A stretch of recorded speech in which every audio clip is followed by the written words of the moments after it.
Bonjour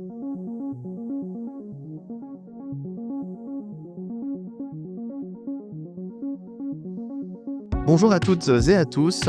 Aujourd'hui, on se retrouve pour notre premier épisode de podcast avec Amida sur le thème du marketing, management et innovation. Et donc, c'est le premier podcast d'une série de peut-être 2 ou 3 épisodes dans lequel nous aborderons les problématiques marketing sur l'aspect plutôt digital et organisationnel dans les équipes. Et c'est parti. Bonjour Amida, comment ça va? Bonjour Justin, bonjour à toutes et à tous. Je vais très bien, merci. Je suis ravie d'être ici pour partager mon expérience. On aura quelques conseils sur justement les sujets que tu viens d'aborder, Justin. Ok, alors aujourd'hui, notre podcast va porter sur le sujet de la collaboration entre les équipes marketing et les équipes commerciales. Et donc, notre objectif, c'est de vous donner quelques tips qui vont être actionnables assez rapidement sur ces sujets-là. Amida a un parcours professionnel où elle a déjà abordé les sujets du management et je vais te laisser d'ailleurs te présenter, Amida. Dis-nous en un peu plus sur toi. Oui, alors en effet, mon parcours professionnel a débuté dans la vente en B2B. J'ai passé plusieurs années donc en tant que commercial, 17 ans, et j'ai fait 5 ans de management d'équipe, d'encadrement d'équipe de vente. Lors de mon expérience, j'ai passé plusieurs années à comprendre les dynamiques commerciales, les besoins des clients, les interactions avec les directions marketing, et lors de mes expériences, j'ai réalisé un problème qui est récurrent. C'est le fossé qui existe souvent entre les équipes de vente et de marketing. Et aujourd'hui, justement, j'ai décidé d'orienter, mon projet professionnel, vers, le marketing, pour justement, créer un pont entre ces 2 mondes qui devraient fonctionner en harmonie, main dans la main, plutôt qu'en parallèle, parce que je suis certaine que, cela peut être un avantage compétitif dans les entreprises, en termes de performance et d'optimisation de la relation client. OK, bah, merci beaucoup Amida pour cette présentation. Alors pour ma part, j'ai un parcours professionnel, qui se situe surtout dans les ventes et dans l'immobilier. J'ai fait, 4 ans en tant que consultant, en immobilier, donc je vendais des maisons, des appartements. Après j'ai ouvert, une agence, puis une deuxième agence immobilière sur, la métropole lilloise. Ensuite, j'ai bifurqué. Ce qui m'a amené au marketing, c'est que j'en ai eu un peu marre de taper des portes et de faire de la prospection en direct. Je me suis dit que si j'arrivais à faire venir les clients à moi, ce serait encore mieux que de me fatiguer à aller les chercher. Donc c'est pour ça que je me suis réorienté et qu'aujourd'hui, bah, je suis capable de mettre en place du contenu pour attirer des nouvelles cibles et j'accompagne des entreprises, en tant que consultant SEO, SEA pour maximiser leurs revenus en actionnant les leviers du digital.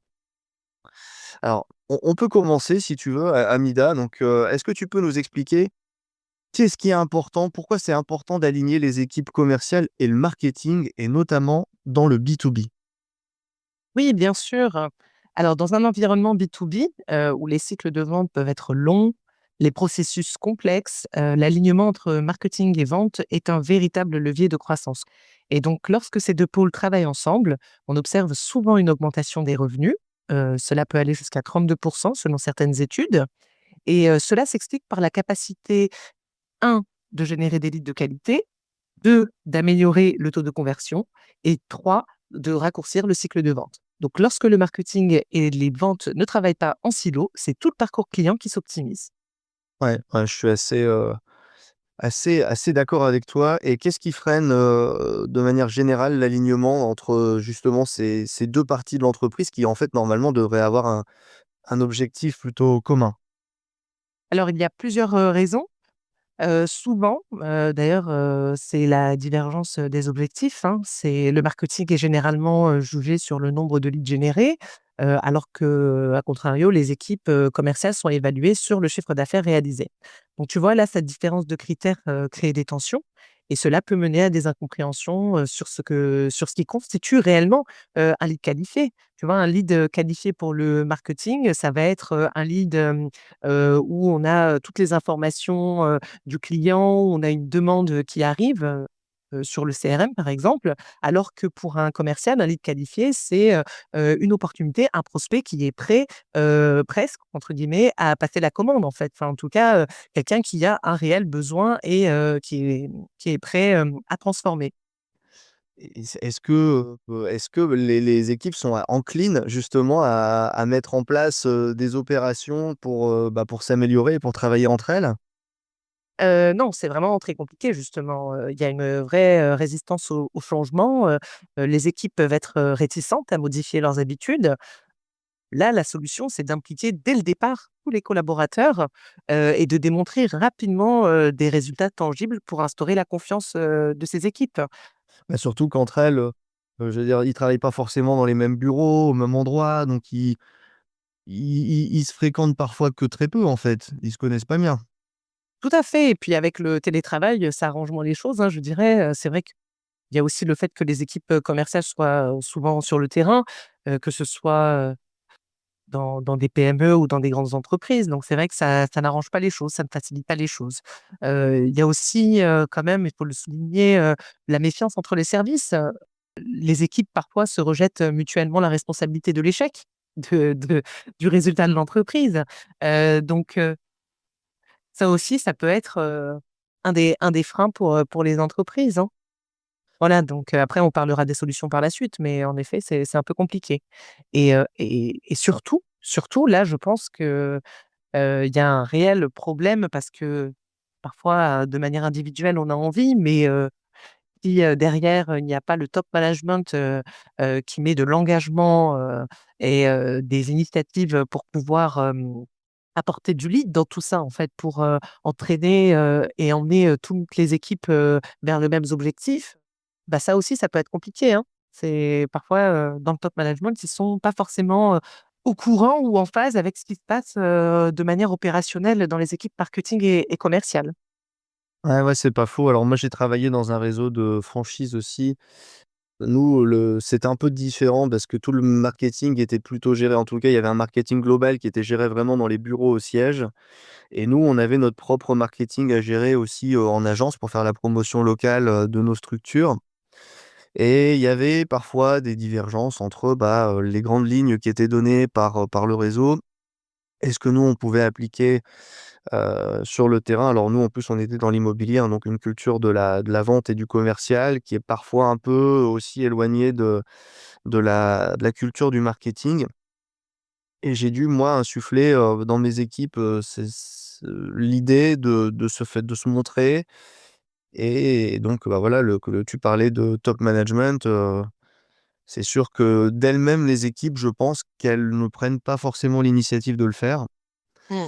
Et donc, justement, on va pouvoir regarder un peu ensemble les solutions qu'on va pouvoir, proposer. Qu'est-ce que nous, on a pu mettre en place? On va aussi donner des exemples, d'entreprises qui ont actionné ces leviers.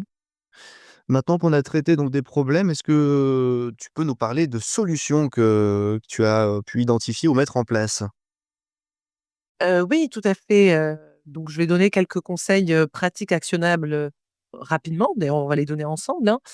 Heu, alors, déjà, organiser des réunions entre les équipes marketing et les responsables des ventes.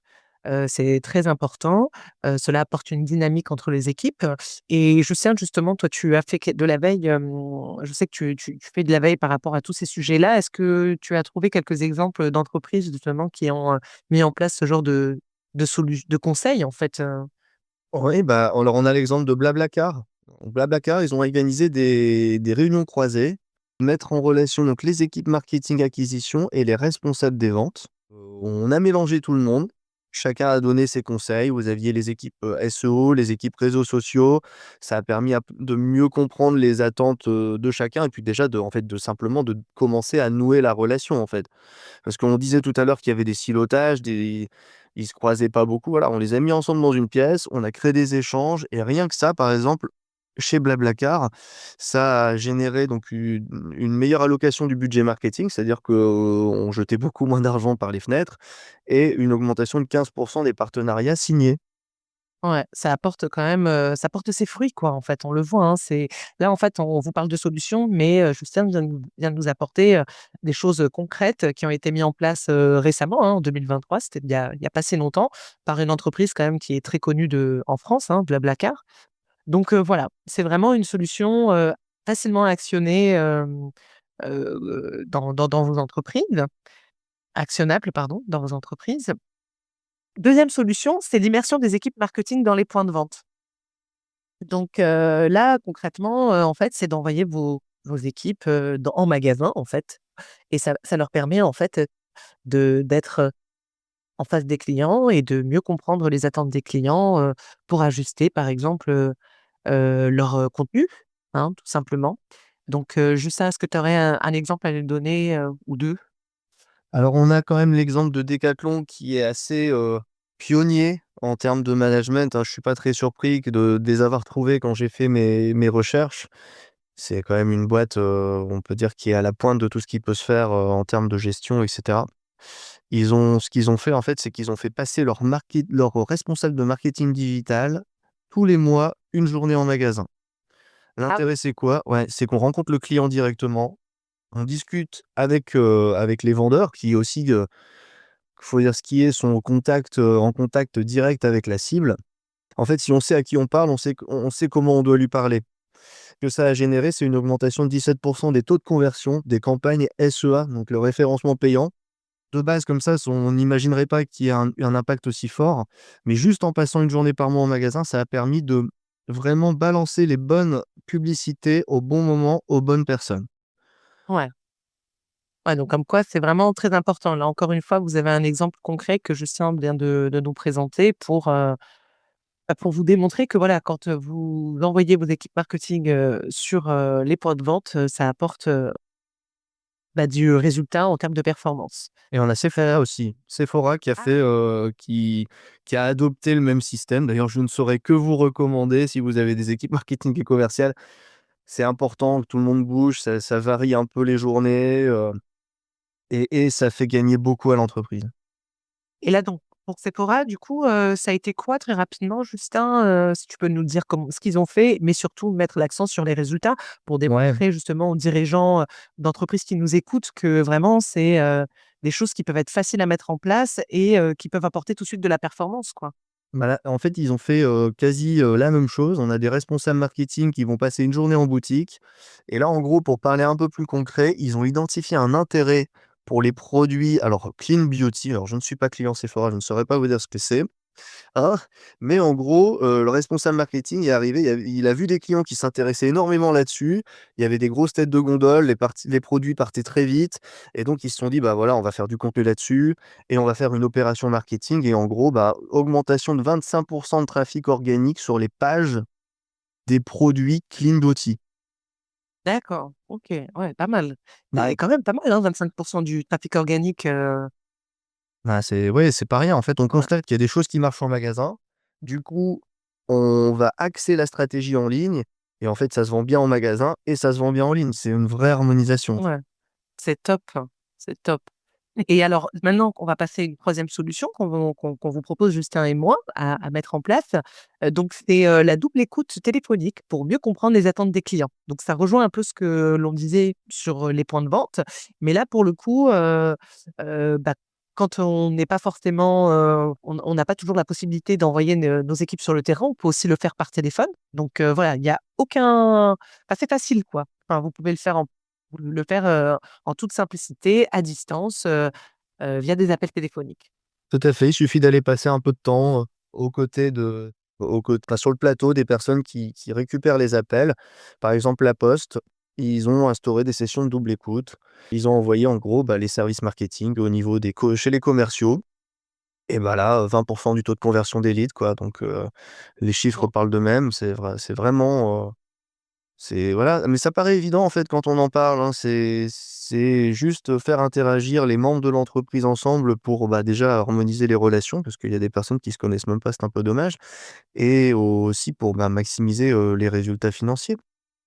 Il y a, j'ai entendu un podcast la dernière fois, c'est, Amandine Blard qui est, Head of SEO chez Motoblues, qui est un e-commerce qui fait, un e-commerce mais pas que, parce qu'ils ont aussi des boutiques, qui fait de la vente, d'accessoires pour moto. Et donc elle a fait les 2. Elle est allée en magasin, donc le point qu'on a vu avant, elle est allée, au contact du client, comme ça elle a appris à le connaître. En plus, dans le secteur de la moto, les clients, cool quoi, vraiment, je pense qu'il doit y avoir un feeling assez fort. Et elle a fait aussi de la double écoute et ça lui a permis d'avoir des nouvelles stratégies d'acquisition, en fait, sur le SEO. OK, et donc justement ce que tu nous disais, à savoir que, c'est important que les équipes, travaillent ensemble et qu'elles se connaissent et qu'elles se fassent confiance. Justement, pour, les aider à se faire confiance, une, solution qui est simple à mettre en place, c'est d'échanger les rôles entre les équipes marketing et commerciales. Je Alors pense que ça doit c'est être juste marrant. un ouais. Ouais, ouais, ouais, c'est vive vie. C'est un peu Ça doit être le vraiment très, très, très marrant. Bah, mano, les commerciaux ont fait de la création de contenu. Ça doit être assez marrant, j'imagine, parce que, bah, eux, pareil, parce qu'eux, ils savent vraiment à qui ils parlent. Donc, le marketing, sans savoir, sans connaître sa cible, on perd une grosse partie des efforts qu'on fait. ouais. Donc là, on a une amélioration de la pertinence des fiches, produits et donc augmentation de 22 du trafic organique et 15 du taux de conversion. Parce que le tout, c'est pas de faire venir les gens, mais si en plus vous savez leur parler, ça fonctionne. Et donc justement, si on va aller encore plus loin, c'est, de les faire travailler ensemble sur des projets bien spécifiques, hein, n'est-ce pas, Justin? Oui, alors, pour citer, Michel et Augustin, ils ont créé ensemble, un lab qui est en fait un espace collaboratif entre, les équipes marketing et les équipes commerciales, hein. Donc, carrément, vous aviez notre première solution, on parlait de juste d'organiser des réunions. Là, on a vraiment créé un service au sein de l'entreprise pour maximiser la collaboration entre les services. Et donc là, pour parler donc, KPI et résultats, donc augmentation de 30 du temps de mise sur le marché des nouveaux produits et une augmentation de 25 du chiffre d'affaires sur les nouveautés. Ouais, c'est quand même important, tu sais, la notion de temps de mise sur le marché parce que, quand on développe un produit, ce timing, il est très important parce qu'on peut être vite, en retard, par rapport, à la concurrence et parce que, développer un produit, ça prend du temps, hein, faut pas voilà, D'accord, faut se le dire. ouais, j'ai dit une augmentation, mais c'est une réduction bien sûr de 30 du temps que Réduction. sur le marché, Oui, oui, oui, tout sûr, à fait. Oui, c'est une bien réduction. sûr. Pardon, excusez-nous, on est en live, hein, c'est normal, hein. Non, ce on parle tellement d'augmentation de performance que tu vois, on a envie d'augmenter. Oui, Voilà. Mais en effet, ça permet d'apporter une réduction de temps de mise en marché parce que, et c'est cette notion-là, elle est importante parce que, c'est d'être, je dirais, de montrer qu'en fait, on est, heu les précurseurs en fait, du produit, en tout cas du besoin, de la solution qu'on a mis en place pour le besoin du client et ça, c'est très important parce que, on le sait tous, hein, quand on fait de la vente, quand on fait partie des premiers à apporter la solution du client, c'est notre marque en fait qu'on retient le plus et c'est comme ça aussi qu'on transforme le mieux en fait, hein. Donc voilà, cette notion-là, elle est vraiment très importante. alors Amida, est-ce que tu aurais encore une petite pépite à nous fournir, s'il te plaît? Alors oui, complètement, justement, quand on parle de faire travailler les équipes commerciales et marketing sur des projets spécifiques, ça peut être aussi la production de contenu, n'est-ce pas, Justin? Eh beh, tout à fait, Amida. Alors, on va encore retrouver Decathlon, comme je le disais, hein, qui est toujours, parmi les précurseurs, qui a fait, en fait, qui a utilisé ses vendeurs pour produire du contenu en temps réel sur les réseaux sociaux, avec des stories, avec des posts. Donc c'était lors du salon du running en 2022 et donc là, les résultats, alors on n'a pas forcément de résultats financiers, mais par contre, on a 25 d'engagement sur les publications sur les réseaux sociaux et 12 d'interactions directes supplémentaires avec la marque, mais 12 en général. C'est-à-dire que Oh. on prend ce qui se passe d'habitude et là, juste sur un petit salon, il y a 12 en plus. On peut imaginer que Decathlon a déjà quand même une belle quantité d'interactions tous les jours sur tous ses réseaux. Là, on a 12 en plus qui est pas neutre sur une grosse boîte comme celle-là. Mmh, tout à fait. On a aussi, L'Oréal, en campagne B2B, les commerciaux, ils ont pris des photos et des vidéos lors de leur visite dans les salons. et chez les clients pros. Et donc là, augmentation de 15 de demandes, de démonstration produits. Donc là, il y a tous les pros qui ont rempli des formulaires, qui ont passé des coups de fil et qui ont fait des demandes pour que eux aussi puissent, certainement aussi bénéficier de la visibilité de L'Oréal. Parce que là, il y a un double avantage, hein. Si on a le commercial qui vient chez nous, qui fait une photo, une publication, qui tague le salon de coiffure, c'est double intérêt pour tout le monde. Et alors moi, dans mon job d'agent immobilier, alors vous avez tous, certainement des agents immobiliers dans votre entourage et vous les voyez tous prendre des photos dans la rue quand ils ont vendu une maison. Et donc ça aussi, c'est indispensable dans une agence immobilière, c'est de former ses équipes à prendre des photos de eux en prospection, en rendez-vous, en visite. Et alors ce qui est encore mieux, c'est quand on est dans le cas de la réussite de l'agence et du client, c'est la petite photo à la fin avec le client. On a fait la vente de sa maison, on a signé le compromis, une flûte de champagne à la main. Et alors là, c'est expérience client maximisée et c'est aussi à ce moment-là que quand un client se renseigne sur votre marque, il voit que vous marquez des points, que vous avez des réussites, que tout le monde est content, a le smile quand vous avez, validé une vente. Et donc pareil, augmentation, on avait fait, alors c'était global avec tout ce qu'on avait mis en place sur, le marketing, sur le référencement local, mais on a eu une augmentation de 20 de nos demandes, d'estimation. Ce qui traduit une augmentation de non, c'est plus que ça. On est passé de 3 demandes organiques à 8 demandes organiques par mois et 20 de chiffre d'affaires en plus. En effet, Justin, là, en fait, on a des chiffres qui démontrent clairement que, la stratégie que toi tu as mis en place, dans ton agence, elle a fait ses preuves et il y a rien de mieux que des preuves des clients, qui démontrent que, on fait de la on fait de la qualité, qu'on est, C'est de la projection psychologique, c'est-à-dire le client, il voit des gens contents, bah, il a envie d'être content aussi, en fait. C'est aussi simple que ça. Il veut aussi être à cet endroit-là avec sa bouteille dans les mains et cetera. Et donc, ouais, bah, pour en revenir à la collaboration entre le marketing et le digital et le marketing et les équipes commerciales, c'est que c'est important pour un manager d'instaurer cette relation et cette coopération entre les équipes qui d'elles-mêmes n'ont pas forcément le réflexe pour le faire. Et donc je pense qu'on vous a donné là quelques petits conseils qui sont actionnables rapidement, à tester, à en parler avec vos équipes, hein, voilà, est-ce que tu es chaud pour aller passer une journée, en magasin, pour aller découvrir un peu comment ça se passe? Et même pour les collaborateurs qui nous écoutent et qui sont au sein des équipes, commerciales et des équipes marketing, faut pas hésiter à faire le premier pas, aller voir le manager et dire: «Ah, j'ai entendu un super podcast entre Justin et Amida ce week-end, est-ce que ce serait pas intéressant bah, qu'on aille rencontrer un peu plus les vendeurs et qu'on essaie en fait de maximiser les résultats de notre boîte, quoi?» Parce que tout le monde est intéressé par le résultat de la boîte. L'idée, c'est que tout fonctionne, qu'on progresse et qu'on s'éclate. mmh. Ah, merci à toi, Justin. En tous les cas, c'est une très belle conclusion. J'espère que cet entretien inspirera nos auditeurs à revoir leurs pratiques, internes et surtout à investir dans une stratégie d'alignement efficace entre le marketing et le commerce. Et surtout, n'oubliez pas, la transformation passe par l'engagement de tous et par une culture de collaboration renforcée. C'est beau ce que tu dis, Amida. Merci beaucoup et je te dis à bientôt pour le prochain épisode. À bientôt, au plaisir, Justin, et merci à tous nos auditeurs.